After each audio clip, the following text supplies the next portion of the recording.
Each year, Microsoft Research hosts hundreds of influential speakers from around the world, including leading scientists, renowned experts in technology, book authors, and leading academics, and makes videos of these lectures freely available.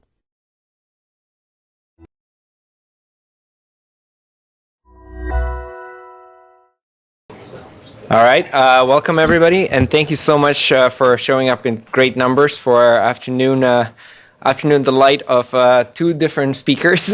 We have two folks coming to give a wonderful talk. My name is Wigdor As. I'm here, a researcher at Microsoft Research, and it's a pleasure to host Daniel Wigdor and Ola Kristensson, who are visiting us today. The talks are going to be Achieving Real Virtuality, Closing the Gap Between Digital and the Physical. That's Daniel's talk, as well as the Solution Principles for Next Generation Text Entry, which is Ola's talk. I'll give you just a brief context for both speakers. They're super accomplished superstar researchers.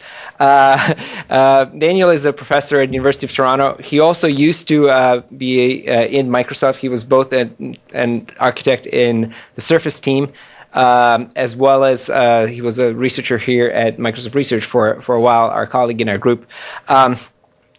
He, in addition to being super productive in University of Toronto, he recently founded a company called Tactual that is doing super awesome low latency touch devices. That's right. Just very recently tenured. So a round of applause for that. And Ola is equally, it's hard to measure, but equally impressive resume. He's now a lecturer at University of Cambridge, a fellow at Trinity College there. Also founded a company, ShapeWriter, right? And one of the world's leading experts on on-screen touch keyboards and shape writing. So these are going to be great talks. Thanks so much for coming, and sorry for squeezing everybody in. This is the room that we could get. Enjoy the talks. Thanks so much, Benko. It's always a pleasure to come to Microsoft, especially during intern season, so that I get to talk to people from all over the place as part of this. Now, Ola and I have agreed to split a session, and that means that each of us is going to be compressing our talks. So there might be a little bit of auctioneering going on, and when that happens, you can make bids for the material or something if you feel compelled. So the group that I lead at the University of Toronto has pretty divergent interests, and as many professors do, you let your students do great, crazy work, and then you find a way to organize it into a bunch of categories later so that you can apply for grants using their ideas, right? But anyway, so I might categorize things in this way. We call the post-WIMP user interface, which is a friend of ours, Andy Van Dam, coined the term, but meaning fundamentally new user interfaces. And this is something that I did a lot of at Microsoft, but not so much at Toronto.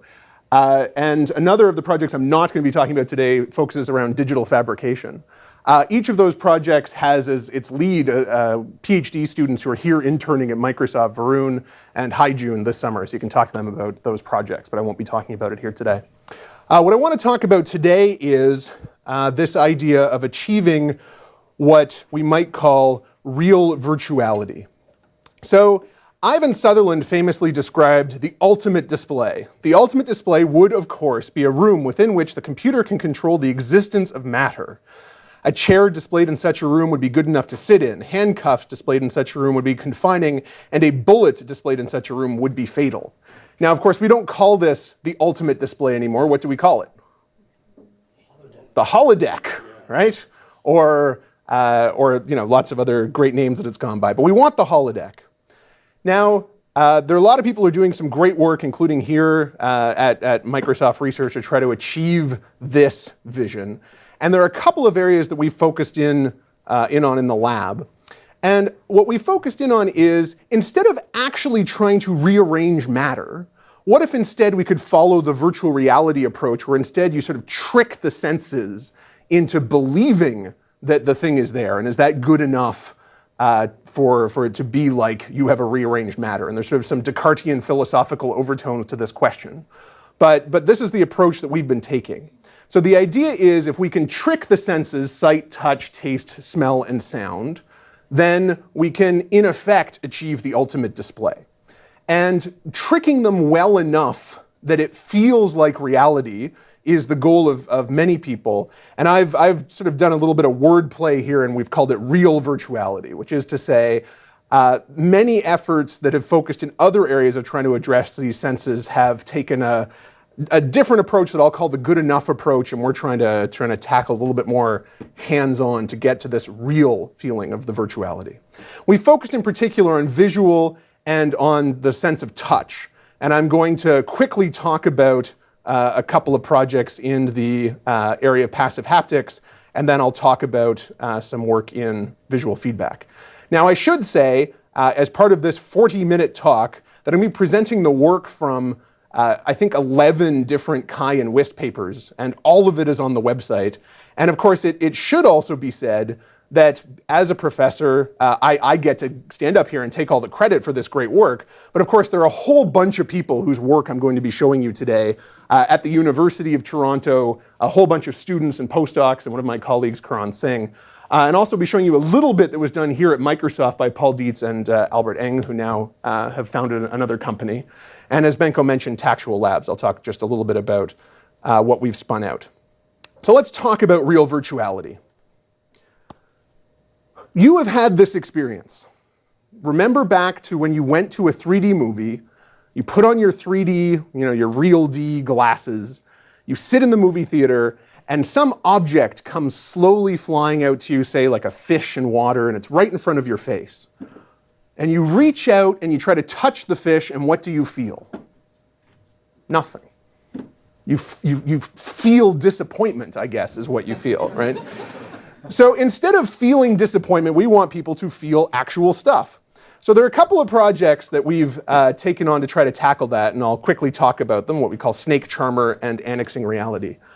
But think about this from the point of view of someone trying to develop software today. Let's say you wanted to sell your app on the HoloLens or the Oculus Rift or whatever. Of course, HoloLens is going to be the more successful one, I have no doubt. But you want to make your software, and you want people to be able to touch stuff, right? Not just see the object, not just one sense. You want them to be able to feel the things in your experience. How could you do it? Well, one option would be to abandon digital distribution and go back to physical distribution, where you say you might go to the HoloLens app store and buy the game, but then you get in the mail the next day from Amazon the little figurines that go with that so that you can have something physically to touch. Now, this isn't practical for a number of reasons, one of which is software companies have really gotten used to the margins that come with digital distribution instead of physical distribution, and I don't think there'd be an appetite for the physical distribution again. The promise of 3D printing suggests that maybe you could have your app and then you hit print and then stuff comes out of the printer, but at the moment there's pretty severe latency on this, right? To get a physical object out of this thing takes a few hours depending on the size. So what a lot of people have worked to develop is virtualizing the touch experience. Now, one of the most successful, both in research and in commercial applications, is the Phantom. If you haven't experienced this before, this is a device where you essentially hold a poking stick, and the movement of the poking stick gets constrained by the virtual model that you're intersecting with. So if you see a brick and you're trying to poke at the virtual brick, what looks like a robotic arm will keep you from being able to poke at things with the pen. That is great. The only problem with this, of course, is that it's sort of like going back to the world of single-touch systems, right? You're sort of poking at everything with one stick. And what we want is to be able to reach out and touch stuff with your hands. Now, what we have attempted to do is to still be in the world of passive haptics. And passive haptics you might define as physical experiences that sit there and wait for you to touch them, as a distinct idea from active haptics, like a rumble pack. Right, something that tries to give you physical feeling by sending stuff at you. Okay, but a passive haptic experience is just sort of waiting for you to touch it. So here is our first attempt at that. This is my postdoc, then postdoc, Ricardo Jota, using the Snake Charmer. And you see in his virtual display, he's seeing a shoe. He's reaching out to touch the shoe, and everywhere he reaches, the robotic arm puts itself and spins the head of the robotic arm so that it's the correct material. So he's reaching out to touch the shoe and the arm is sitting there. It's active in the sense that it's moving, but it's passive in the sense that it waits for him to touch. right? So it behaves haptically like an object in the real world from the user's point of view. So you can imagine what this looks like. We've got the Kinect camera up at the top to see where you're touching. We've got the robotic arm down here at the bottom. And as we zoom in on the robotic arm, you can see that the head of the robotic arm, or the snake, has a couple of magnets that we can turn on and off so it can pick up different heads. So this allows us to have different haptic experiences. Because if you look here, one of the heads has been attached. We can rotate the head to put different materials underneath your hand. So if you're reaching to touch the shoe and it sees that you're touching the leathery part, it puts the leather side in front of you. If you're reaching to touch the laces, it might have the lacy part under your finger, right? So you can actually feel this shoe that you're interacting with. We have many different endpoints that we developed. So they would sort of construct these arbitrarily arranged heads that you could put onto the snake to create different haptic experiences. They worked with different shapes to be able to provide multiple, more than 4, more than 5 different haptic experiences. So you can see here the robotic arm just reaching down to pick up the appropriate box, and now it's ready to let the user touch the thing. So this is sort of the passive haptics version of the snake charmer. It has a couple of other modes too. One, it allows for physical interaction. So it can behave like the Phantom. So here, the head has a touch sensor in it, so it knows when the user has grabbed the head. So if instead of just being able to touch things, you want to be able to grab them and move them around, we can track that. So here the user is reaching out and touches the thing. Got to get a video where it lands perfectly, but anyway. It senses his touch, and so it turns off the arm, and it can simulate different weights by pulling down as he's moving the object. So that's sort of our physical interaction side. The next one is one that happened by accident. There is a professor from MIT named Hiroshi Ishii, who is just a wonderful man, and he was visiting the lab. We were giving him a demo, and I said, for God's sakes, don't hurt him, right? And of course, he was using the thing, and the snake bashed him in the hand. And this was his favorite thing that happened in the entire day. And so we've added this as physical behavior to the project. So here you can see we have a behavior where it actually behaves like a snake, and it reaches out and attacks you. So I guess this would be the active haptic version of the snake charmer. So there are a few different heads that we can put on this thing. There are the different material heads. The passive endpoints, they just sort of have material properties, and we put it under your finger so that you feel those material properties. There also are what we call the input endpoints. So this is it's wrapped with touch sensors. Here it's got a touch screen for much more precision in touch. And then over on the right, it has different controls so that you can simulate whole control panels just with a little head of the thing. So here you can see it's being touched. Actually, that's by Varun, right? This was your. Yeah. Anyway, so it's seeing when he's grabbing onto the thing. We also have active endpoints. So we have a couple of them. One is a Peltier pad that allows us to change temperature, and the other is an object that has a little fan that comes out of it. And the air jets coming out from the fan is sort of an homage to a lot of haptics work that's been happening recently, where you sort of shoot air at people's hands to make them feel things. So for those of you who aren't familiar with the Peltier effect, you can essentially apply a charge and make it very, very cold or very, very hot. And you can see here we're measuring it in Celsius as he's touching it. So we can put it all together. So I showed you the footwear explorer earlier. The two leads on this project are both postdocs from Europe, and they spend a lot of time worrying about shoes. So all of their demos are these shoe things, which, anyway, God love them. So here you can see 3 different shoes, and if you want to choose your shoe based on how it feels, you can reach out, and it looks for the collision of your hand where you're going to be touching the object, does a bit of prediction, then puts itself in the right place so you can feel the different materials. There's also this control simulator where you can have an entire DJ panel from the user's point of view, but in reality all they have is that one little head, and it goes on to take on the appropriate control when you reach for it. And then we also have a fantasy world exploration where there's a snake that attacks you, and that's the end with the head on it. So this was sort of our early exploration with passive haptics. This is probably somewhat forward-thinking in that it's probably not realistic to ask everyone to have a robotic arm sitting on their table But it did allow us to start to explore some of these issues, and it was kind of fun. But it definitely led us to ask the question, do you need the robotic arm? Can we provide passive haptic experiences without putting anything artificially into the environment? And this observation came from one of my students, who I think this is an artist rendering of his dorm room. And he said, well, if you look at my dorm room, I have all sorts of haptic experiences there already. So why don't we just say, all right, you've got the virtual thing that you want to touch and feel and interact with. You've got a bunch of physical things in the space. Why don't we put a 3D scanner on the head-mounted thing and just look for the physical objects and then match them? So that when you want to touch a virtual object, you look for something that's roughly the same size, shape, weight, temperature, material properties, et cetera, and then make it work. And we called this project Annexing Reality. So here, for example, the developer has put a champagne bottle into the virtual experience, and it's gone out and found a different wine bottle to match it to. And sort of interestingly, the model of the champagne bottle has been resized so that it's the right size and shape for that Bordeaux bottle. Where does the touch sensation come from? The touch sensation comes from the fact that, although it's a little bit hard to see, I'm sort of counting on the latency of his system to reveal it. There's actually an actual physical wine bottle there that he's reaching out and touching. And the developer has said, my experience has a champagne bottle. So it scans the room and looks for something that's similar in shape to the champagne bottle. And it says, aha, there's a wine bottle over there. So it puts the virtual champagne bottle on top of the physical wine bottle. Okay?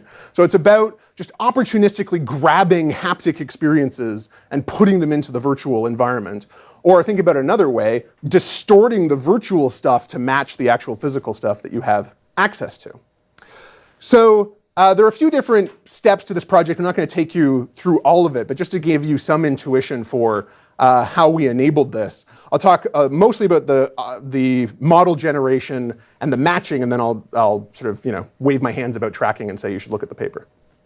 So let's talk about the model. So those of you who have worked in VR or really in gaming and 3D are familiar with this idea of a collision model, where you say, we have this detailed virtual representation of what you should see, but you have a simplified model that represents how it should collide with objects in the environment that this thing is being placed in. And our idea of our system, what we call the haptic model, is sort of similar. So you can imagine someone is developing a 3D world that includes a flashlight. Okay, so let's say you have been tasked with creating a zombie game, and in the zombie game you need to be able to pick up a flashlight and see the zombies so you can shoot them. Okay? Now what you could say is, just create the 3D model of the flashlight, and then we go off and look for something that looks like your 3D model. But that's throwing away a whole bunch of information that you have in your head. Because if we just match the actual model of the flashlight, we're over-constraining the problem. Because you know that the haptic experience that someone needs to have for a flashlight is really just the cylinder that they're going to hold the flashlight by. And you don't really need to require that there's a bell on the end of the thing, right? Because that you're going to represent virtually. So what you can say is, what are the parts of this model that I want the user to be able to physically touch? And build a haptic model that matches that. So here's the haptic model for the flashlight. So if you can see it here, we've got just a simple cylinder and a simple cone. And so we say, okay, there's the haptic model. It's those two things. But the developer, I won't take you through the control panel, but just to give you some intuition, the developer says the haptic experience of the cylinder is the one you need to match. So you set its priority higher. And so now it's going to go off and look for cylinders to match and not care so much about whether or not the cone is available in the space. We also have this idea of having an object preference. So say, for example, you have two virtual objects in your world, a champagne bottle and a flashlight, each of which the user might be able to grab and interact with. What if there's only one cylinder in the space, the salt shaker? Which one of these two things should you match? And we don't know that ourselves. The computer doesn't know that, but the developer does. If you're making a hockey game, and this is the end after you've won the I'm not in Canada right now. If you're making a basketball game, and you won what's the NBA championship called? The finals. Okay, you've won the NBA finals. You are LeBron James, okay? And you want to have that moment where you shake the champagne and pop it open. You want to have the haptic experience with the champagne bottle. And there just happens to be a flashlight in the corner of the locker room, but you don't care about that. Or if you're making the zombie game, you need the flashlight because that's part of the experience and the champagne bottle is just, background. So you prioritize objects when you're creating your experience and tell the system which one it should match. You also tell it, if you have more than one shape in your model, you have both a cone and a cylinder. As I said before, you prioritize. So if you see the Disney princess party hat, I assume this is still in my grad student's dorm room, and you also have the salt shaker, you prioritize the cylinder for the reasons that I've described. And you also do things like constrain the size of the cylinder. So give the radius priority so it'll match the salt shaker and not the garbage can, even though they're both cylinders. In that case, the user has to walk towards the object. Yes. I mean, is that natural in terms of experience? So I'm able to open up anytime I want. So the user has to walk towards the object. Yes. So in the virtual world, we put the flashlight where the physical object is. So in the virtual world that you see, the flashlight isn't right here. The flashlight is over there. So yes, it's natural. You walk over and you pick it up. Okay. So a lot of this project, we call it annexing reality. The flip side is more distorting the virtual to match the physical. So to give you some intuition for the setup, there is Anu, whose project I'm presenting. Of course, all of you have setups like this also. Those are Meta glasses, which is also another startup at a U of T by Steve Mann, who's making like the HoloLens. And there on top is the Kinect sensor. And so I won't take you through the algorithm. It's all in the paper. But essentially, it goes off and looks for physical objects and does the matching. And then we have a constraint solver that says, if you have, say, these 3 virtual objects, you have all of the priorities that have been assigned by the developer. You've detected these physical objects. Now do an optimization to do your matching. Okay. So what does that look like? So here we have a champagne bottle, a donut, and a flashlight. This is starting to sound like an interesting game. How do those get matched? Well, the developer is making a Homer Simpson simulator. So in that world, the donut is really big. So the developer has said, the maximum size of the donut is this big. And so it finds the neck pillow and it matches the thing. And then we also have, I guess it's the salt shaker under the flashlight and the other wine bottle underneath the champagne bottle. So the details are in the paper, but one of the more interesting things that comes up when you think about prioritizing, we ran a developer study.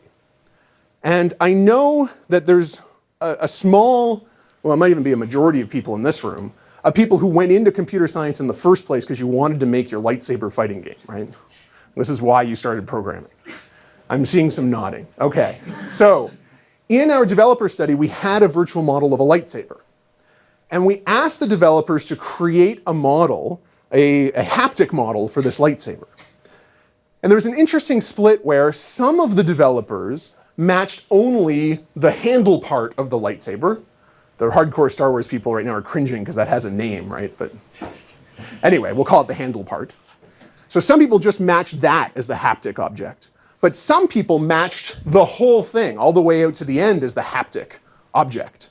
And of course, the difference in those two environments is if you match it all the way out to the end, that means it's going to match things like broomsticks. And it means you'll actually be able to hit people with it, right? Versus just matching the handle where you won't actually be able to hit things with it. And an informal poll suggests that people with little brothers are much more likely to look for the broom handle version. Right? Okay. But anyway, this just to give some intuition around this idea that a whole lot of this project is about creating a good developer experience to enable these sort of haptic experiences. Okay, so I warned you this was the auctioneering version of the talk. All the details are on the website. That's all I'm going to say about passive haptics. Let's talk about visual feedback. So this is something that started as I was leaving Microsoft Research. It was a collaboration with Microsoft. I'm going to talk a little bit about latency. I'm wearing the Tactual logo on my chest as people keep pointing out to me. The promise of these reality-style experiences is this. You have physical objects that you reach out and touch, and you drag, and you're moving them. And this is the basis for modern touchscreen interactions. and for virtual reality interactions too.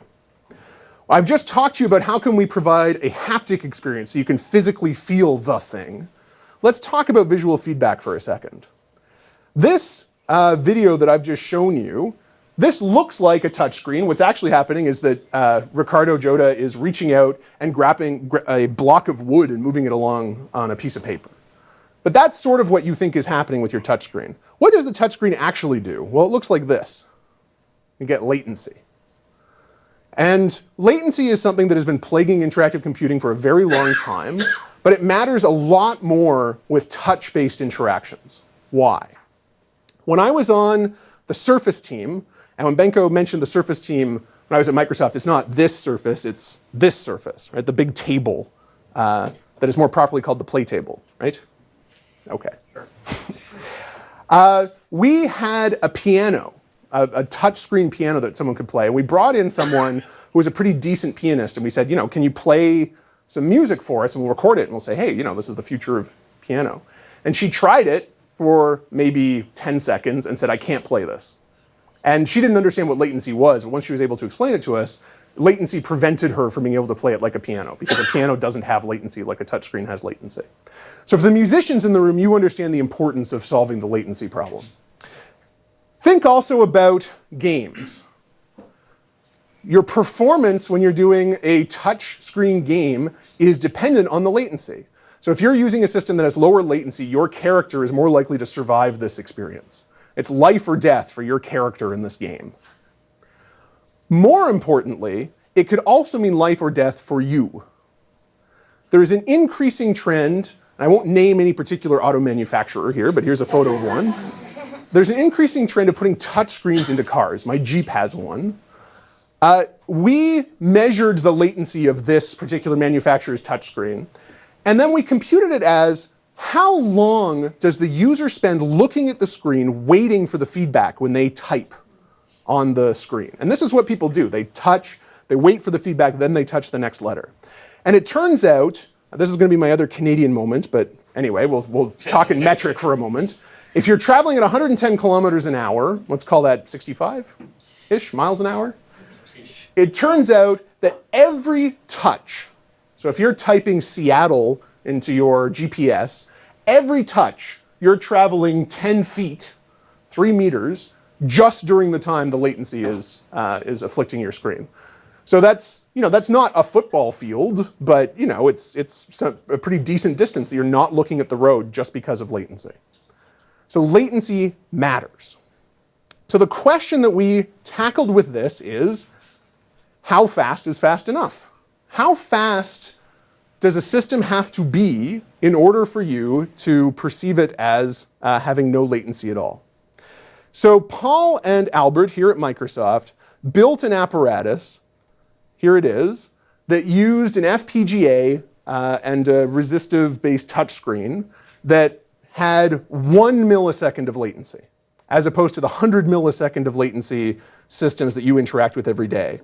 And our collaboration with them, they built the hardware, but they collaborated with us to ask the question, how fast does an interactive system have to be to not be able to detect latency? Now, these slides have been shown before at Microsoft, but there are a lot of new faces here, so let's try it out. If you hit the literature first, which is what we've all been trained to do, you would find that there was a paper published in the 1960s, Robert Miller, that said the response should be immediate and perceived as part of the mechanical action induced by the operator. Time delay no more than 0.1 seconds or 100 milliseconds. This paper is the basis for why your software engineering and HCI textbooks say 100 milliseconds is fast enough that you can't perceive the latency, that it's instantaneous if it's 100 milliseconds. Let's see if that's true. So we ran what's called the Just Noticeable Differences experiment, where we said, here is the 1 millisecond full-on performance from the rig, and then artificially dialed up the latency to a different level and said, hey user, which one's faster, A or B? And Just Noticeable Differences comes from the psychophysics literature, everything's cited from the paper. We're going to do it here as a room. So I'm going to show you two videos, A and B. One is going to have 1 millisecond of latency, maximum performance. The other is going to have the other value that I show you here. I'm going to ask you which one was faster, A or B. Okay? The textbooks in the courses that you passed and are and partly the basis for why you're here, say 100 milliseconds. Okay, so you should not be able to detect this. Here's condition A.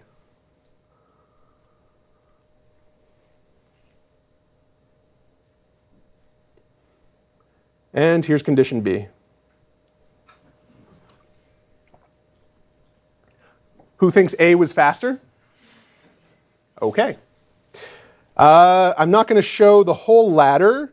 Let's jump down. Let's go to 26 milliseconds. Here's condition A.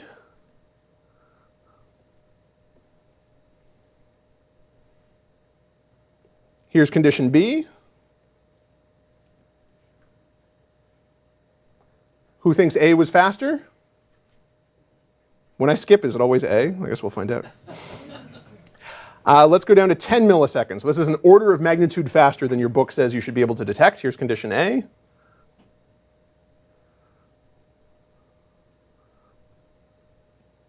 Here's condition B.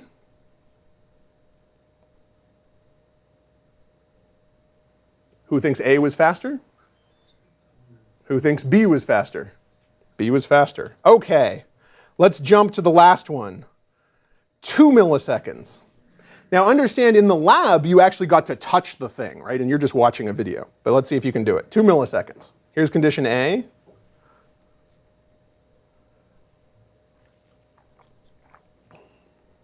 Here's condition B.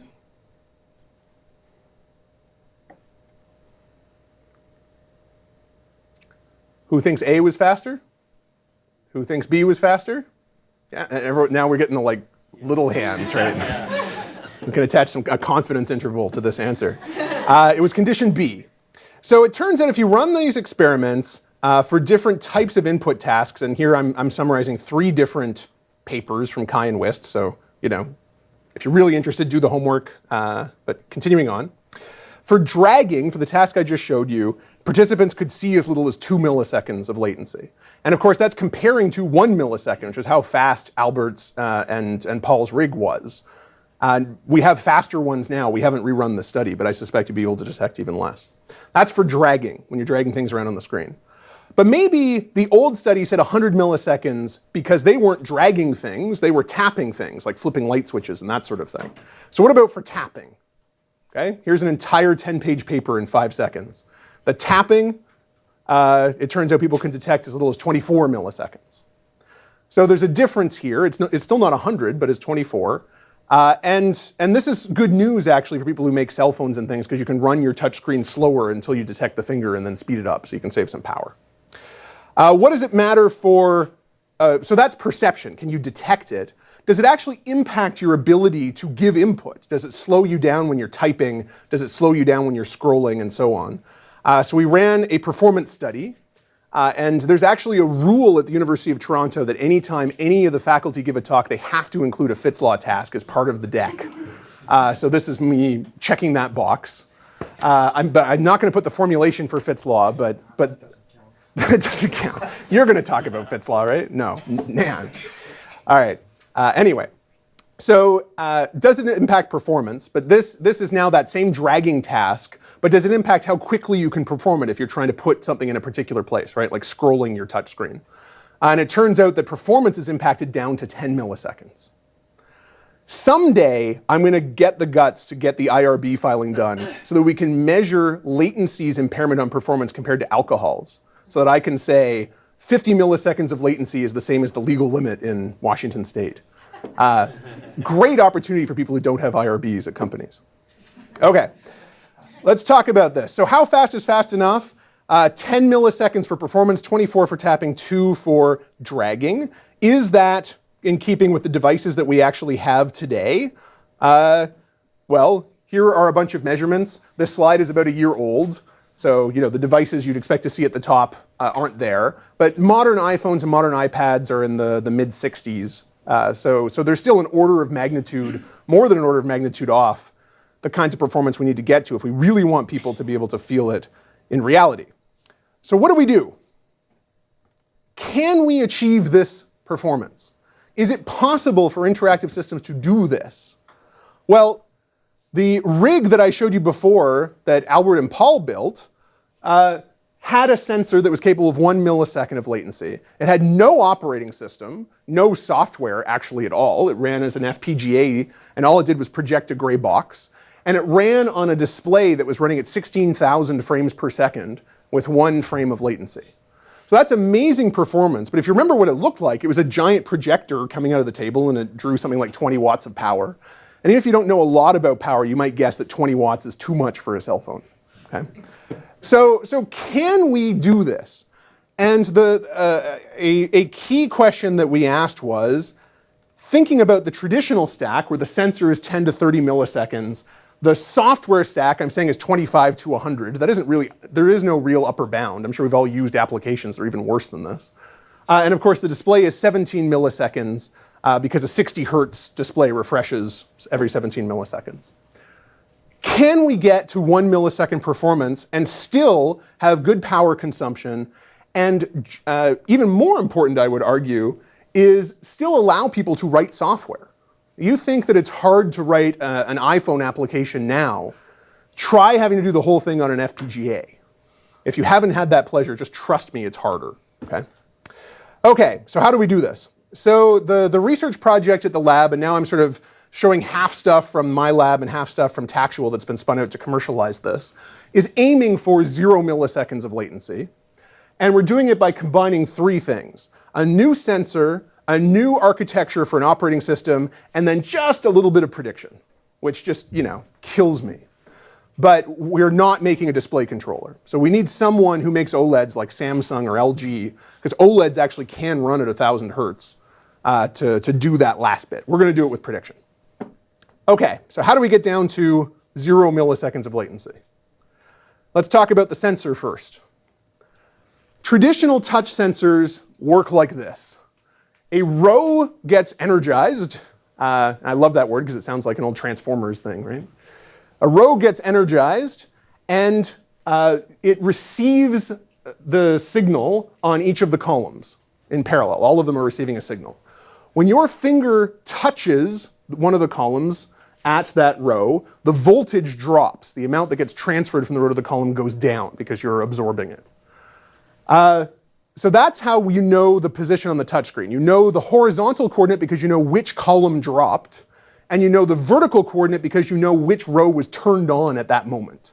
So you turn on row 1, and then you turn on row 2, and then you turn on row 3. Okay, so that's a traditional time multiplexed capacitive touch sensor. What the sensor that we developed does instead is it simultaneously sends a signal out on all of the rows, but the signal, instead of just being the same every time, is a different frequency. Think of it as like a radio transmission, different radio stations on each row.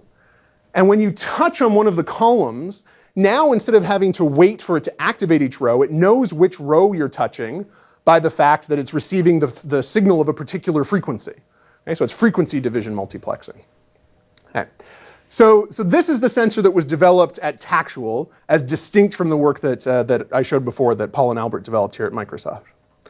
So we're able to gain performance. There's the prototype running again with the same rig, except now with the sensor I just showed you.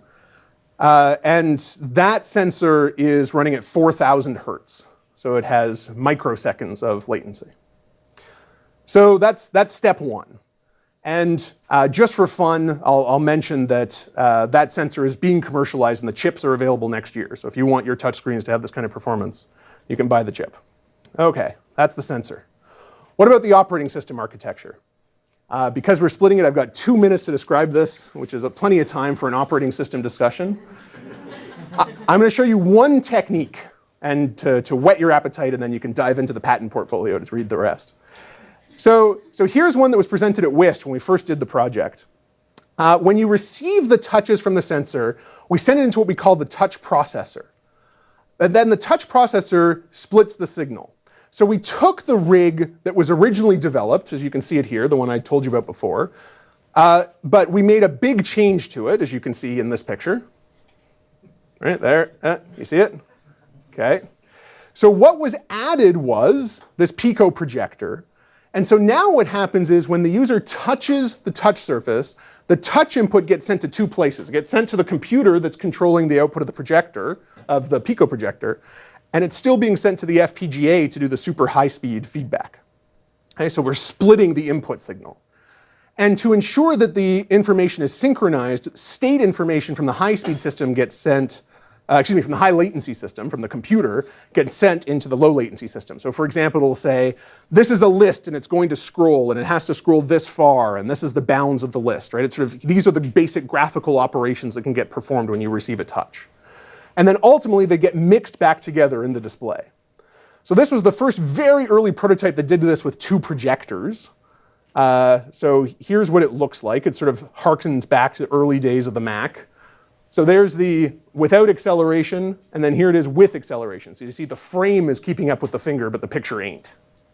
Okay? So this is the very early idea of how do you split the signal, which is one of a whole bunch of techniques. Here is that idea running on a stock Android phone, where now the merging isn't happening with 2 different projectors, it's happening in software. So what you'll see is the user dragging on the left, and the screen has been divided in 2. The half on the left is using this architecture that I described, plus a whole bunch of other things. And the one on the right is using stock Android. And you can see from the tearing that we're cutting down the latency. It's staying closer to the finger. Okay? So that's with the finger. Here it is with pens. So you can see on the right, the stock Samsung pen, and on the left, you can see that we're getting better performance. And this is without the sensor that I talked about. This is just the operating system improvements. And it's also without any kind of prediction. Okay? So that's the teaser for the operating system improvements. There also is some prediction. Haijun published a paper at WIST that you can take a look at on my website to see some of the prediction techniques. So when you put all of these things together, what do you get? Well, you get an Android device that has a better sensor, a better operating system, and includes prediction, and you get ink that comes out right underneath your pen. You know, this is a modified version of Android that has this kind of performance. So we really can do it. Just to give a little bit of intuition, by the way, just in case you're curious about doing these sorts of startups and doing modifications to Android as a business model, we've spent more on lawyers telling us how to structure the software so as not to run afoul of the GPL than we have on the developers building the software. Just throwing that out there. So, you know, avoid the GPL, Microsoft. Okay, so real virtuality. We've talked about visual feedback now. I've talked about passive haptics. We'll get to the other 3 senses later, but that is how we are closing the gap between physical and digital at U of T. And you get your full 45 minutes. All right.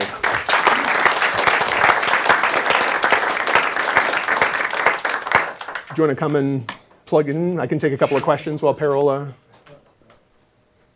Any questions? Everyone understand how it all works now? You ready to go fix your Android phones in your office after the talk?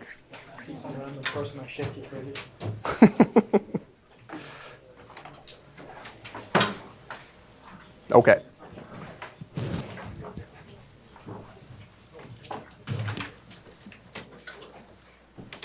Looks like it works.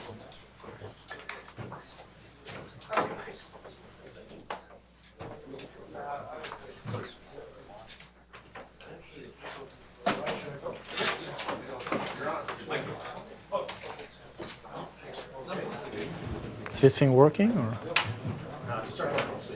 Yeah, okay. Okay. So I'm going to talk about something completely different. And I'm going to talk about some of the work we've done on text entry, and in particular, how I envision we will actually change text entry in the future if we want to have an impact on mainstream devices. So this talk is called Solution Principles for Next Generation Text Entry. And this slide basically makes the point that this has been going on for a long time. So text entry really is important. It's a civilization preserving and culture preserving device. It's a very critical technique when it comes to communicating over social media, email, etc. It's probably going to stay with us for a very long time. And it has actually been actively researched for a very long time. So one very interesting system is a system by a monk known as John of Tilbury in southern England in the 13th century, and he created a new writing system called Nova Ars Notaria, which is Latin for the new note arts. And what's interesting with this system is we don't only know how it works, right? There's plenty of systems that have been described in the literature. We actually know about the design process, right? The design process and the principles are actually documented. And to make a very long story very, very short, there are basically 3 principles. So this was a system for copying Bibles, which was very popular at the time. So if you want to copy a Bible by hand, it takes a very, very long time. So how do you speed it up? Well, you can simplify letters into line marks. You can find common word stems, and you can compress them into sequences of simple line marks and dots.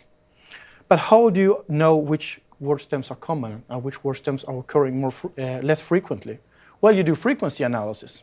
So what he did is he did frequency analysis in the Book of Psalms, which is basically an in-domain training text. If you want to copy Bibles, it's quite sensible to train your language model as it is on the Book of Psalms, which is basically describing a similar set of text. So the principles for very fast, successful text entry have been known for a very long time. Number 1, optimize speed by minimizing the need for the user to articulate. And number 2, exploit redundancies in our natural languages. So this was done in the 13th century, and this is actually how pretty much all modern text entry methods work, like autocontrol, gesture keywords, voice control, etc. So, knowing this, which we have known for about 800 years, why do nearly all text entry methods fail? That's from the Daily Telegraph, a British magazine writing about some research I did with Antti a couple of years ago. I'm Professor Touchscreen, apparently. So, I've done some analysis, and basically, in mobile text entry, we know which methods were successful. So there have basically been 5 successful mainstream mobile text entry methods in the Western world. Graffiti, which basically allows you to write a single letter using a single gesture.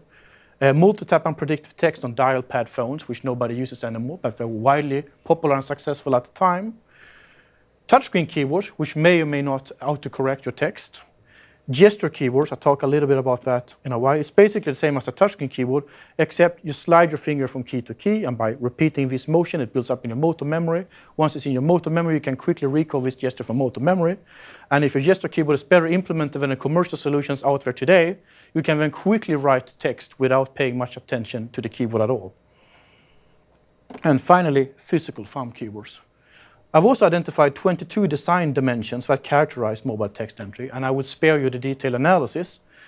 I will just highlight this simple finding that all mainstream mobile text entry methods share 2 traits. We have 2 traits in common that separate them from all the hundreds, literally hundreds of unsuccessful mobile text entry methods, that you have seen at Kai, WIST, IUI, CECW, etc., and also in the patent literature and in unsuccessful startups.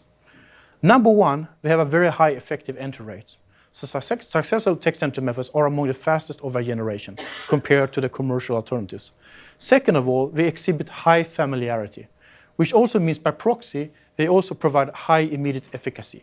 This means that because they're very familiar to users in terms of their behavior, users can use them effectively within the first minute of use. So let's look into high effective entry rate first. We can plot speed in terms of words per minute as a function of years of mobile text entry research. This is going to be a little bit ranty, I apologize in advance. Basically, the ceiling rates that we have seen in the literature are about 40 to 60 words per minute. We won't see anything above that. And frankly, these rates are typically achieved using some pretty dodgy experimental procedures, but whatever. So that's what the mainstream text entry methods are, okay? And then we have lots of papers at Kai, WIST, etc. And they are usually slower. So they are actually underperforming compared to the state of the art. So since they are worse than the existing mainstream mobile text entry methods that are out there, according to my theory, they shouldn't actually be successful. And in fact, none of them have ever been successful. And there is one exception to this, and that is optimized keyboards, where you shift around the keys in order to minimize the movement time for the finger to travel to hit the next intended letter of your keyboard. They can actually be quite fast, but they have another problem. And that problem is that they have no familiarity, they exhibit no familiarity whatsoever, right? And it actually requires about 40 hours of dedicated practice in order to be properly proficient with a new keyboard layout. Yes, so the optimal keyboard is still based upon core keyboard already. No, optimal keyboards basically means that you take a QWERTY keyboard and you shift around the keys in order to minimize the time it takes for the finger to travel. That means people have to adapt to that. Yeah, it takes 40 hours of dedicated practice to be proficient with with a completely novel keyboard layout. So I think a problem is actually that we are also being a little bit too ambitious in the literature. We were thinking, oh, people can type 80 words per minute on their QWERTY full-size keyboards, and we must develop mobile text enter method or text enter methods for disabled people that can achieve 80 words per minute. Actually, that's probably not necessary. And the reason is very simple, right? The problem is that in text entry, and as in common with interaction techniques, the way you get things published is that you do an A-B comparison. So you have your new fantastic text enter method, and you compare it against some dodgy baseline you're pretty certain you can beat. And then you let people copy text. But of course, the problem is nobody copies text in the real world. People actually invent text. And that is quite different. Yes, we can copy text very quickly, either by using speech recognition. I can speak very fast, as you might notice, or by simply typing on a keyboard. But the problem is, if you actually are asked to actually invent creative text, which is what you're actually doing when you're writing text, you're actually not that fast. So the search for a fast text entry method is actually bounded. And what we really should focus on is the composition rate. And you can think about this using a very simple thought example. So if an A4 sheet of paper contains about 500 words, that's about the same number of words you need to write a really comprehensive covering letter to apply for a job. Now, if you write at 200 words per minute, that means you can fill this A4 sheet of paper with meaningful content in just 2.5 minutes. So you're probably not going to write a covering letter when you're applying for a job in 2.5 minutes. You're not going to write one page of archive paper in 2.5 minutes. So it's kind of ridiculous to look at these rates. You've done it. My personal record is 14 hours from inception to submission of a paper and actually getting it accepted at Guy. Well, we shouldn't tell people that. So if you estimate this creative bound, which I call the implicit enter rate, you can actually find that in the population. We did some crowdsourcing experiments, and long story short, it's about 6 to 7 words per minute, take or leave a standard deviation. And we can compare these enter rates against enter rates in the literature. And what we find is that actually all of the top performing text enter methods are mainstream mobile text enter methods. In other words, they have all been successful. Again, except the optimized on-screen keyboards, and everything else that has been published has actually been a monumental failure, right? So, complete waste of time, maybe. You define implicit? Sorry. Yeah, so I was actually kind of skipping that, but I guess I'll refer to the paper. But basically what we're doing is we're prompting people to respond to a message, a simple message. So we had a bunch of tasks where people were asked to invent or compose a message. So for example, are you in today? Do you want to have lunch? These kind of things, right? And we were basically testing them using crowdsourcing, so they were typing on their own full-size keywords. And by doing that for about with 260 people or something like that, we could then basically estimate the people's creative entry rate, so to speak, which was about 6 to 7 words per minute, as opposed to their entry rate when we were actually copying text, which was a lot faster, above 80. So there's clearly a differential. When it comes to thinking about high familiarity and high immediate efficacy, we can view performance of a text enter method as a function of time. When we have a familiar interface, it has constant performance as a function of time because we already know how to use it. We have some new interface, and we know we're going to see some kind of power law kind of learning curve here. And we hope that eventually, this new interface might be performing a little bit worse in the beginning because we don't know how to use it, but with some training, we hope we reach the crossover point where our unfamiliar interface is as good as the familiar interface. And to get to this point, that's basically time investment, right? So you're asking users to invest time in being proficient with your new interaction technique. And why do people want to make this investment? Well, they hope for an eventual benefit at the end, right? It's a little bit like buying a house or buying stocks, etc. And of course, for this to work, this curve actually has to be above the blue line at some point, right? And the problem is that often it doesn't look like this. Even if there is an eventual benefit, it's typically very low. And as we just seen, typically this red curve is actually just below the blue line altogether. So there's really no point in doing it whatsoever. So it's not surprising that users are being very rational and avoiding to adopt our text enter methods that we are creating. To make it even worse, there might be an objective benefit in the end. But the problem is, as we have been doing I'm doing some research with Antti, I have to make some advertisement of this paper because it has basically no citations. We basically tested how much you have to improve an interface. We looked at pointing, a pointing-based interface, in order for people to actually perceive the difference. Turns out, actually, you have to improve the pointing interface by quite a lot for people to actually notice the difference. So even though there's an objective benefit, users may actually not perceive it in the end, maybe. So normally when we do design, we diverge and then we converge. This is converge and then we diverge. This is how we've been taught design. And when we do this, we kind of explore different things. For instance, searching for different interaction strategies, maybe different encodings. There might be ways of abbreviating text input, for instance. You don't have to type as many keys. You can optimize the layout, as I was talking about. You can shift around where the keys are to minimize the time that the finger has to travel. But the problem with all of these things is that they violate this principle of familiarity, right? So you arrive at a design space which basically vanishes completely. And there's pretty much nothing you can do, right? Because you're asked to develop a design, a text entry method that's faster than the things that are already out there. At the same time, it has to be very similar to what's already out there. So what on earth can you do, right? Complete failure, we all can go home. But there is light in the tunnel. And the thesis of my research is basically what we can use what's known as information engineering techniques, so particularly machine learning, to basically get around these constraints. And to do this efficiently, I think 5 principles in particular are very useful, and I'm going to illustrate them with a couple of examples. So one is the transition from closed to open loop interaction, and the second one is about supporting a continuous novice to expert user transition. And this is basically the principles that I believe made a gesture keyboard successful. And then there are 3 somewhat new ones. One is about path dependency, basically avoiding to redesign the user interface layer when you don't need to. 4th is flexibility, to allow people to flexibly compose or use different modalities on a as-needed basis, depending on their situations. And the 5th one is about focusing about efficiency and really letting the user's creativity be the bottleneck. So let's look at these principles in order. So the first one is from closed to open loop. So we have a typical keyboard. The user has written just then, comma, they're white.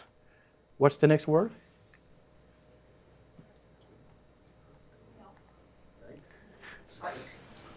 Could be anything, right?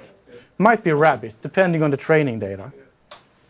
So typically the user types R, A, B, B, I, T. In a gesture keyboard, the user touches R, slides to A, slides to B, slides to I, slides to T. That forms a geometric pattern.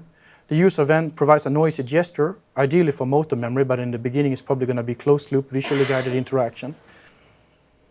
The system computes a prior probability of all words. It computes a posterior word, probability distribution assigned over all words based on a language model. It also computes a likelihood of the user's gesture matching this particular geometric pattern and all other geometric patterns in the vocabulary. And then, based on this data, it can assign a posterior probability distribution over all words in the vocabulary. So we're talking maybe 100,000 words. And then usually you pick the highest probability word as the recognized word. And this is basically how it does it. And there's the paper if you want to know more. And it becomes a writing system in disguise. This is the gesture for the word the. This is the gesture for the word and this is the gesture for the word this. This is my PhD thesis. Discrete and continuous text entry and control. Not in a QWERTY layout, so pretty hard to figure out. So does it work? Yes, users can recall 40 word gestures per 40-minute training session. So we know users can actually learn these gestures into motor memory. Is it immediately effective? Yes. People achieve about 25 words per minute after 35 minutes of practice. And within the first minute of practice, people achieve about 15 words per minute. If you push people using some very dodgy procedure, which I kind of regret nowadays in the WIS 2004 paper, and have people repeating sentences over and over and over to basically force people to recall from motor memory, you can get ridiculous entry rates, like 99 words per minute. But don't use that, please. We got away with it in 2004, but you probably shouldn't get away with it nowadays. If you do what I think is much more interesting, and you actually log people's actual behavior on their own Android devices, what you find is that users reach about 35 to 40 words per minute, and they're actually faster with a gesture keyboard than a state-of-the-art autocorrecting touchscreen keyboard. So they actually transition from touchscreen keyboard to the gesture keyboard with actual exposure. So we released an app, and it has lots of comments and things like that, so people kind of liked it. And the principle here is basically that we can actually, in order to achieve really fast enter rates, we have to transition from closed to open loop interaction. As soon as you rely on closed loop interaction, things slow down to a crawl, and you will never be able to reach this invisit enter rate. The second principle I believe that made a gesture keyboard successful is this continuous novice to expert transition. Basically, users are always somewhere in between a complete novice and a complete expert. For very frequent words, they are going to be a complete expert and you do perform direct recall from motor memory. For infrequent words, right, the long tail word distribution, people are not going to remember the gestural patterns, but that's okay, and they can seamlessly fall back into closed loop interaction. So they're always somewhere in between, but even when they are really slow and fall back to visually get interaction, they will never be slower than the performance of a traditional touchscreen keyboard. They can only be faster than a touchscreen keyboard, never slower. And then we did some naturalistic experiments, and we could actually find this kind of adoption, which I really liked, that basically gets to the point that during the course of the experiment, people really wanted to shift from touchscreen keyboard to gesture keyboard, even if they haven't heard about it before. Now, some new stuff. So path dependency is kind of interesting. And there's this comedy paper by Paul David, an economist, called Clio and the Economics of QWERTY, where he tries to explain why we stuck with the QWERTY keyboard. And this has been quite debated. I'm not sure his story about the QWERTY keyboard is all correct. But the thesis is true. But there is a lot of things in society that are suboptimal, but we stuck with it because the investment so far has been so great that it's cost a lot of money to pull away from it. And since it takes so much time investment to learn a new text entry method, people really, really don't want to change. So text entry suffers from this path dependency problem, I think, a lot more than typical interaction techniques. And one example here is this recent focus on typing on a smartwatch. So obviously that has a small screen size, and there's many naive solutions have been explored in literature. You can gesture left, right, up, or you can tap multiple keys at the same time, etc. They're all slow, and they all require learning. So if we were trying to explore here, can we do something else following these principles? Well, first of all, let's look at the crossover point. So we have our familiar interface, let's say a typical Android touchscreen keyboard, which is a bit too large for a smartwatch, but whatever. We know we can type about 40 words per minute with an typical Android keyboard. Then we have a new smartwatch input method on the red line. Okay, let's assume our smartwatch input method is going to be really, really fast eventually. Maybe it can even reach 40 words per minute. And we're going to invest into something like an optimized keyboard or a coding keyboard or something like that. We know that's going to require about 40 hours of dedicated practice. By the way, we can shift around these parameters, but it's not going to change the conclusion much. Now, let's assume the user types for 5 minutes on this smartwatch every day, which I think is kind of a reasonable estimate. Again, we can shift around these assumptions. It doesn't change the conclusion very much. So, where's the user performance after months of use? Well, it's here, right? So you're very, very slow. And when does the user actually reach the crossover point? After 480 days, right? So the point is that often you will never reach the crossover point, right? There might be an eventual benefit, but in practice, you will not reach the crossover point. So, can we do something better? Well, it takes a very long time to learn a QWERTY layout. Users are familiar with touchscreen QWERTY. So let's just keep the QWERTY. So what we're going to do is something very, very simple. We're going to take an Android touchscreen keyboard, and we're going to make it really, really tiny. And then we tell people to type on this tiny keyboard, make lots of errors, but that's fine. And we're going to figure out what the errors are and give people the correct intended text. So we use a very, very simple touch model. It's just 2D Gaussians with a diagonal covariance matrix. And that forms a touch model here. And what we're going to do is very similar to the gesture keyboard. We compute a probability distribution, a posterior probability distribution, which is going to be assigned over all possible letter sequences. And we're going to find this the highest probability letter sequence by combining information from this touch model, these 2D Gaussians, and a probability from my language model. That's a prior probability. So the touch modeling is actually embarrassingly simple, actually. This is not the way to do it. If you know things about machine learning, you know Gaussian process regression is a much more appropriate way to do this, but the dirty secret is that it doesn't actually matter. Because actually what makes this work wonders is the language model, not the touch model. And the language model is really, really good because it's based on a laptop that has been in the Department of Physics basement since 2009 collecting Twitter data. And it turns out Twitter is really, really, really useful for one thing, predicting what users are likely to type. It's very, very good at that. So we have a massive language model. But I want to make the point, but it doesn't have to be massive. It's massive because we're doing scientific experiments. You can easily prune this down to even 5 kilobytes, and it will still be a reasonably efficient language model, right? This size doesn't mean that you can put it on a watch. That's just a parameter you can adjust, and it doesn't matter that much.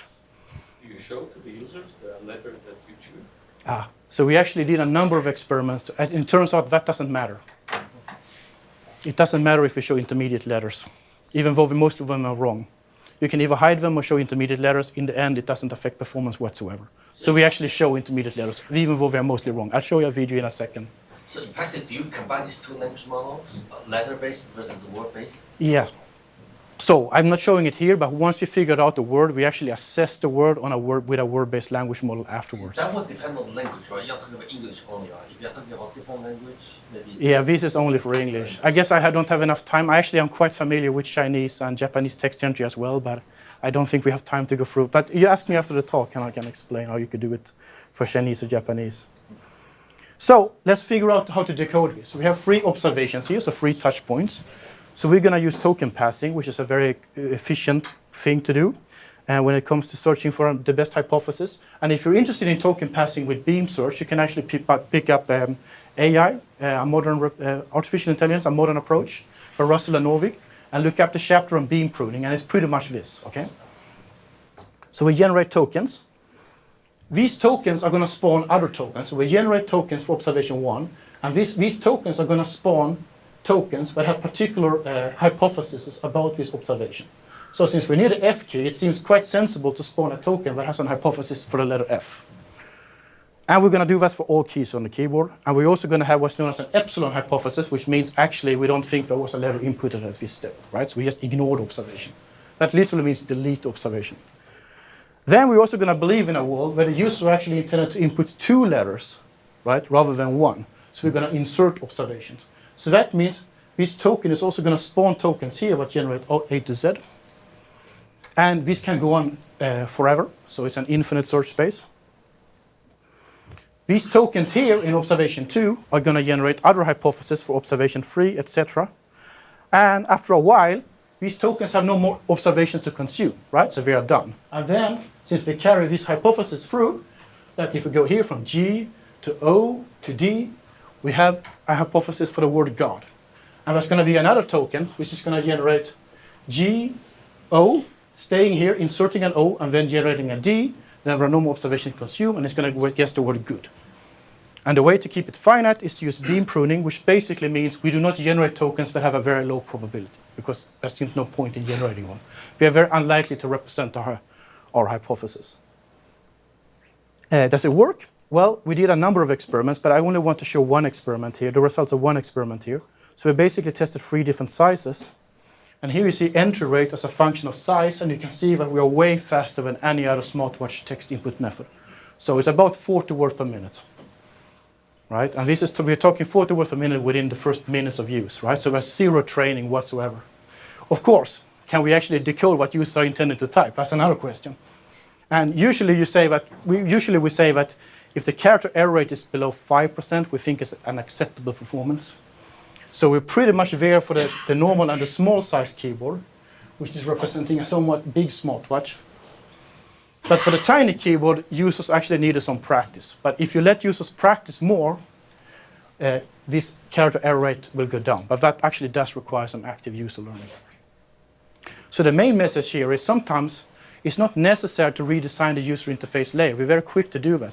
Sometimes you need to take a step back and figure out, is there another way to provide a satisfactory user experience by simply using information engineering? And I think in this case there is. I have a question. Yes. So for your experiments you used to simulate your tiny and small watch, you used a phone screen? Yes. For all of those as opposed to a actual watch? Yeah, it wasn't actually tested on an actual watch, that's correct. Okay, I was just thinking maybe there would be some best for that because certain screens have different curves, the way they're positioned on your wrist, how you use your fingers to press these keys. I think they may have impact. Did you look into things like that? I'm sure you did, but... Yeah, so it was always a trade-off when it comes to internal and external validity in an experiment, right? So we have pretty high internal validity because it was all tested on the same device. That said, actually, I have a student now looking into testing this on an actual smartwatch, and also to address a problem I haven't talked about, which is how do you actually input literal input, right? Sometimes you don't want the system to guess input for you. So how do you combine literal and inferred input? So I have a video here, so you can believe me. So this is just traditional. So let me skip forward since we have a short of time, and I'm going to show a tiny one. Does this work?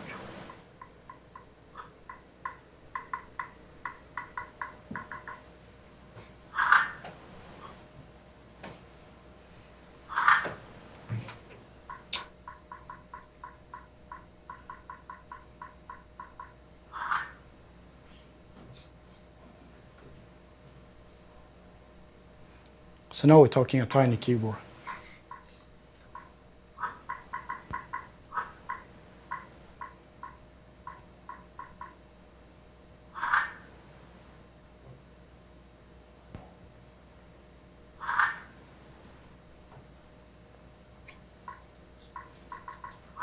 Notice all this copy task I was talking about before. That's the paradigm we're doing experiments for, better or worse. Anyways, I'm hoping to convince you that it actually does work. Another principle I think is kind of being under-researched is flexibility. So we live in a world which is, supposedly ubiquitous. When people are using mobile interfaces, people might be encumbered, we might be walking around, it might be very noisy, you might require privacy. All these things suggest that we need flexible input methods. So we already know how to use, for instance, our voice and to type on a keyboard, to use gestures, etc. So how do we allow users to flexibly combine these modalities without forcing mode switches? So here we're focusing on speech recognition error correction. So the standard method is that the user speaks the cat sat, the system outputs the bat sat, the user then makes a command, select bat, and the system misrecognizes this into the bat sat dissect rat, and the user then hates this. And there's lots of comedy papers about this. They're called cascading errors when you try to fix these errors, and I think we can go down 7 levels down in terms of the nesting level. It's just terrible. So in our wonderful magical system, the user speaks the cat sat, the system still doesn't work and outputs the bat sat, and the user can then gesture the word cat, or the cat sat, or cat, or speak cat sat, or type the cat, doesn't really matter. Whatever you do, right? Just type something that involves the intended corrected word in some modality that provides probabilistic output, and we can fuse them together and automatically locate the error and swap it out, okay? So that's what we're trying to do. So we automatically identify the error location and correct the error. So if you have a modality like the gesture keyboard, we might have a time step 1 and a time step 2. In between, we're going to guess words. So we might guess the, 3, and they all sum to 1, okay? So that's called a word confusion cluster. In reality, there are 100,000 words, but I don't have a space for that on the slide. We also have an epsilon transition, so you can go to the next time step and not generate a word. So we also believe in a world where between the time steps, users didn't actually intend to input a word. You can concatenate this, and then you get what's known as word confusion networks. And any input modality that can provide word confusion networks can be fused. So if we have 2 text enter modalities with 2 different word confusion networks, we can take some of the probability mass from the networks, and we can soften the networks. So we can add wildcard transitions, which means go to the next time step and generate any word, right? So this means this transition will match any word. We can also go to the next time step and not generate a word whatsoever. And we can stay in the same time step and again generate any word. And I'll explain to you what I mean by generate any word in a second. So let's imagine that this is a gesture keyboard utterance and this is a speech recognition utterance. How do we fuse them together? Well, using these networks, we then search for the highest joint probability path through both of these networks at the same time, following a couple of simple rules. So remember the token passing algorithm I explained earlier. Here we have tokens that are a bit magical. They occupy a position in both of these networks at the same time, right? So the tokens basically move within the same 2 networks at the same time under a couple of rules. A token which is generating any word here, a wildcard word, must be having a corresponding generated word in the other network, right? So both of the networks cannot generate any word, because any word, what is that, right? That's not very meaningful information. If both of the networks are generating a real word, these real words must match, because we don't believe in a world where you gesture cat and speak sat at the same time.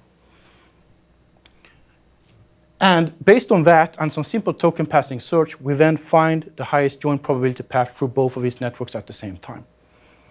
So does it work? Well, if you take, this is a speech recognition kind of research, it's not HCI, so this is all offline experiments, by the way. So if you look at speech recognition results, you can see that the word error rate is quite high. If you look at the gesture keyboard error rate, you can see that it's high, but it's lower.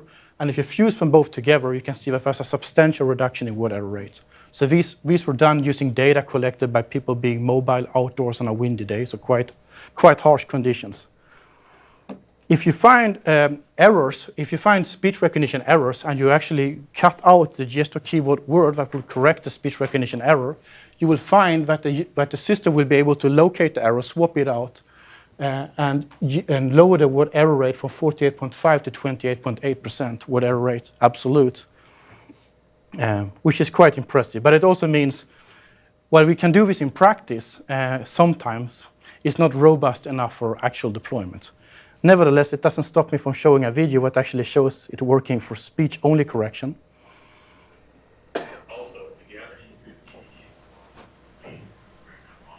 Also, if you have any good DVDs to watch, please bring them along. So there's an error here. So now he's speaking, please bring them along. And now the system figures out, A, it shouldn't append text, that's an error. It locates the error region and swaps out the error for the intended text. So please bring them along. Okay, I'll see you tonight. Looking forward to it.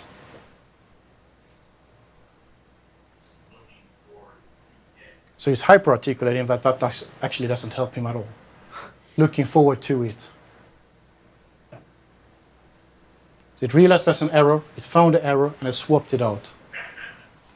And that's shot in one sequence, so it does work more than once. But obviously it doesn't work all the time. And what is interesting is that you can then leverage other modalities, such as eye tracking, to provide a prior of where a correction is likely to occur. It should not be a problem to borrow a car. Well, I don't think it should be a problem to borrow a car. Well, I think. Well, I think. So he's looking over here. But even if it wasn't, it would likely locate the region anyway. Problem to borrow a car. Again, he's hyper-articulating, which really doesn't help, but it works anyway.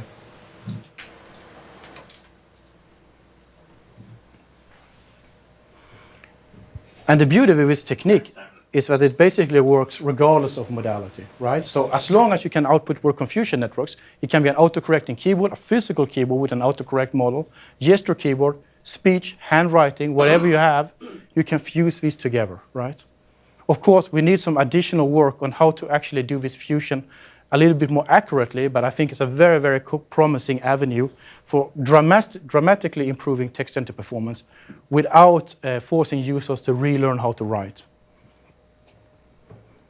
And the last principle I want to talk about is efficiency. And this is something that has recently been public, and it's basically about eye typing. So normally to type using your eyes, you look at the key, let's say the key T, and there's a Midas touch problem, right? You're looking at the key, but does that mean you want to type the key, or you're just looking at the key? Who knows? That's called a Midas touch problem. How do we separate it? Typically, we use dwell time, right? So you look at the key, you dwell at it for, let's say, 1 second, and if you look at it while the dwell timeout is active, then the system will interpret that as the intended letter T in this case. So it's very, very slow. And it's also not the way the eyes work, right? So eyes are sensory organs. They're not meant to be control organs. And people have done a lot of research on eye typing, typically enter rates of 5 to 10 words per minute. You can also adjust the dwell time. So if you have a perfectly calibrated eye tracker, healthy 20-year-old Finnish computer science students, and you put them in front of this system, and you force them to really adjust this dwell time to reach the optimal point, you can then reach 20 words per minute.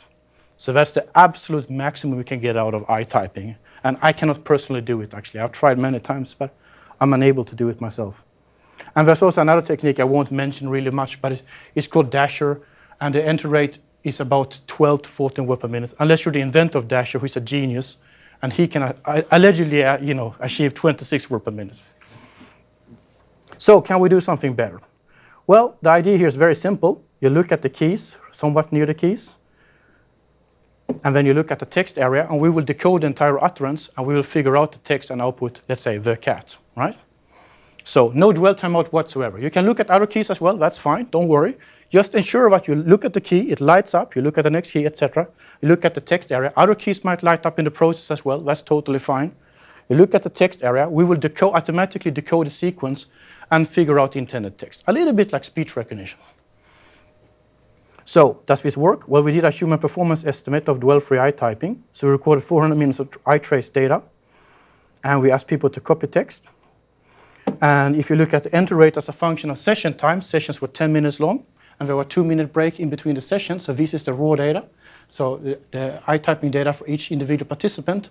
The fat bold line is the mean typing speed, and you'll see that people can reach about 4 to 6 words per minute using dwell-free eye typing as a human performance estimate. So we can double the enter rate compared to the very record times ever achievable with eye typing, with normal eye typing. If you break this down into human performance models, you plot enter rate as a function of dwell time. And if you think about it, traditional eye typing systems are basically can be modeled as dwell time plus whatever other time is involved in ensuring you move the cursor to the intended letter, right? So let's call that overhead time, right? That involves rotating the eyeball, all of that stuff, right? If you then put in this purple line here, so that's the bound, so that's the 4 to 6 words per minute we estimated using our human performance estimate. We can then see how good does traditional eye typing has to be in order to beat our human performance estimate. So we can look at particular estimates here, or envelopes, performance envelopes. We can assume 0 millisecond overhead. That means the eyes teleport to the intended location, which is physically impossible. So if the eyes teleport, in order to beat our bound, the dwell time has to be less than 200 milliseconds, but it's impossible, right? If we look at 150 millisecond overhead, which is so fast it has never been reported in the literature, in order to beat a bound, we have to have 100 millisecond dwell timeout, okay? If we look at the actual record speeds ever recorded on a perfectly calibrated eye tracker with healthy 20-year-old Finnish computer science students who have been training for a very long time, we'll find that their operating point is here, right? So their overhead time is 300 milliseconds, and their record dwell time is 300 milliseconds. And I challenge you to try that, actually, and see if you can do it. I cannot do it. I don't understand how we did it. So this means that there is a huge performance potential here, 230%, compared to the very, very record enter rates ever recorded in 30 years of eye typing research. Further, this is the eye typing using adjustable dwell operating point. Again, the very, very best estimate of eye typing ever published in the literature. And if we compare this against the immediate efficacy of dwell-free eye typing, we see that's a 520% performance differential. So the question is, can we actually do this? And long story short, I don't have time to explain exactly how we do it. Please, I'm very happy to talk about it because the patent is actually open now. I've been working with Tobii Dynavox for 3 years. And basically, we released a product. If you have a Tobii Dynavox eye tracker, I believe you have this at Microsoft Research, you can test it on your own. And if you don't use Tobii Dynavox crappy communicator software, but use my really optimized keyboard, you can actually reach 4 to 6 words per minute using a dwell-free eye typing system. Paper to be submitted. And so it's a step, I think it's a step change in accessible communication. And I have a lot of very commercial videos about a guy in Sheffield running a microbrewery whose life was totally changed by dwell-free eye typing. If you want to watch them, but I'm going to spare you this. You can type it in Google. If you just Google dwell-free Tobii, you'll see all these videos. And there's also a demonstration of exactly how it works. But it's very simple. You look at the keys sequencing, look at the result area, and it will automatically decode the intended text. And it actually does work. So my conclusion is that in order for our text enter method to be adopted by users, we have to be very familiar to users, right? So we have to exhibit high familiarity. At the same time, we have to be as fast or faster than the existing solutions that are out there. Now, this sounds impossible using a kind of a naive HCI design approach, but using some very simple principles from information engineering, so decoding and some machine learning basics and statistical learning, and adhering to these 5 behavioral principles, transitioning from closed to open loop interaction, supporting continuous novice to expert transition, keeping in mind path dependency, supporting flexibility, and trying to achieve efficiency and providing enter rates that are closer to this implicit text enter rate bound it actually is possible to reimagine text entry still, even though at the surface of my initial analysis, it seems impossible to do so. All right, that's the talk.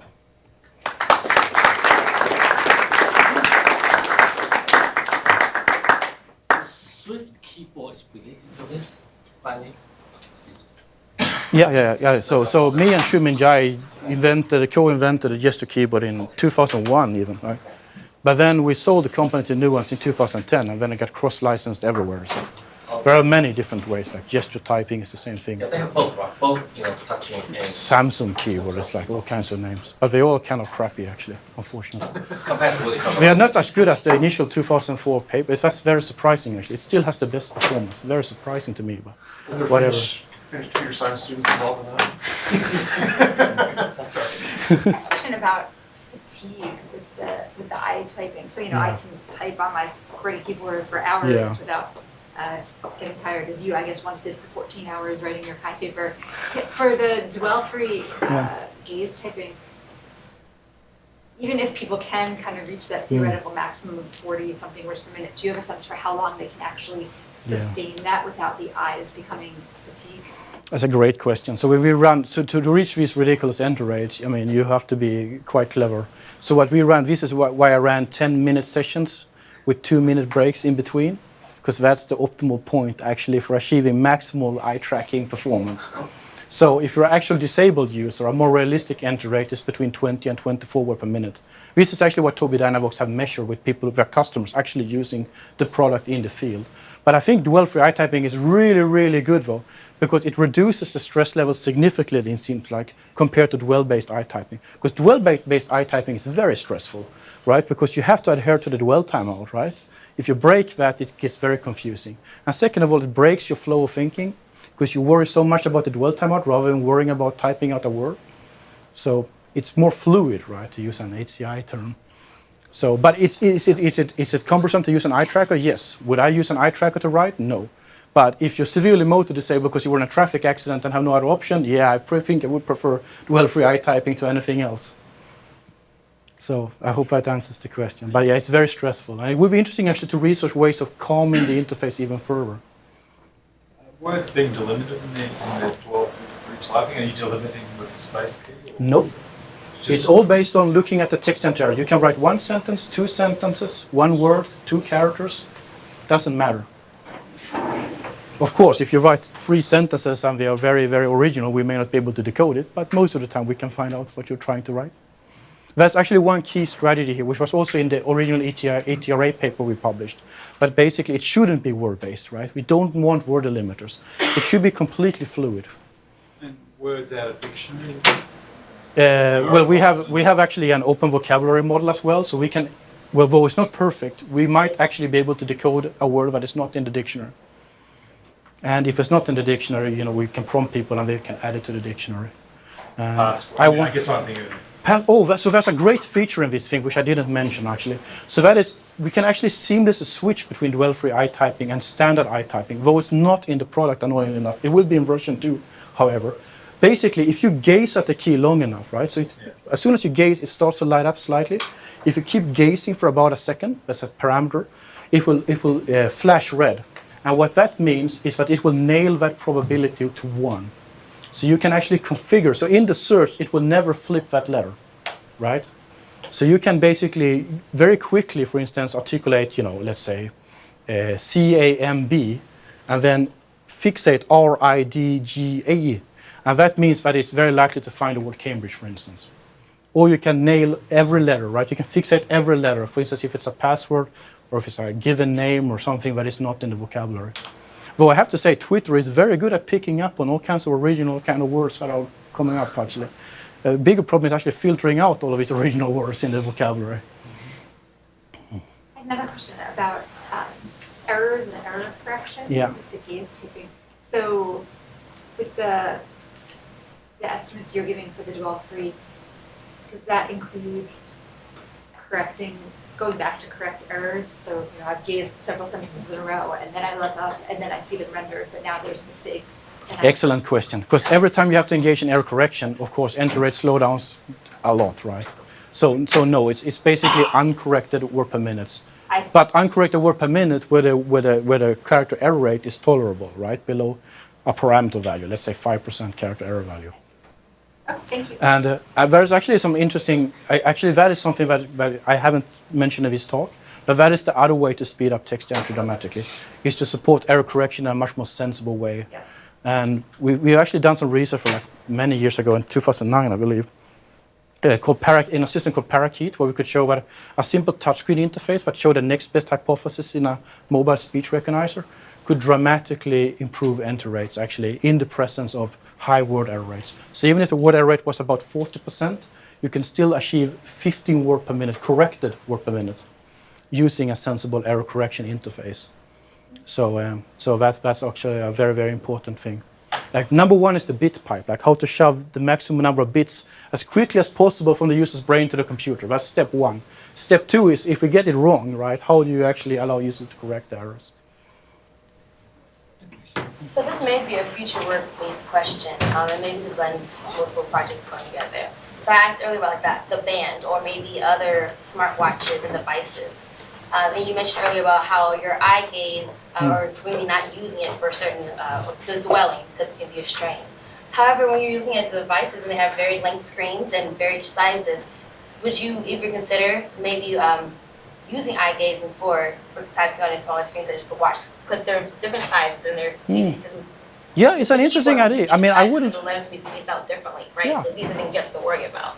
Yeah, actually, there's been lots of evidence that gaze is actually really good at augmenting typing. There's work by my PhD supervisor Shumin Jai back in even '99 studying various ways that gaze can support typing. I guess there are practical issues about how to do the sensing and to do it cheaply enough, but we might get there. And I think it rhymes within when I was talking about this point about flexibility. Right, so my argument would be that I don't think we should rule anything out. Right, we should offer users all these possibilities and then allow them to seamlessly combine them, however they want to combine them, suiting their particular needs. Yeah, I guess my major concern was regarding saccades that can happen because these screens have different lengths. There's the keyboard, so sometimes people put like a bound or how much people saccade based on a keyboard length, right? But now you have varied screens, and if you're still trying to gaze, their gaze is still going to have these micro saccades going on. What they're looking at maybe further away, so it's harder to detect which key they're dwelling on. Yeah. So that was one of my maybe one of the things I wanted to see if you had any insights on. Yeah, not really at this moment, but yeah, I do believe gaze can be really critical, really useful in supporting able-bodied users typing as well, but only if the sensors are cheap enough, and now they're not, right? Can you just clarify from the slides, you mentioned a rate of 20 to 46 words per minute, and you also mentioned potential human performance model. Yeah. So how much of it is modeled and what is the actual rates you achieved? So the actual rates are the same, actually, because this model, right, it's a model of performance, but this is not a model. This line is measured, right? This is actually measured performance. These lines are models, right? So the dwell-free one is the actual rate that you achieved? Yeah, this is actual rate, and this is the model. It's a model of traditional eye typing. So you can see for every operating point, it's just worse. All right, let's thank our speaker one more time.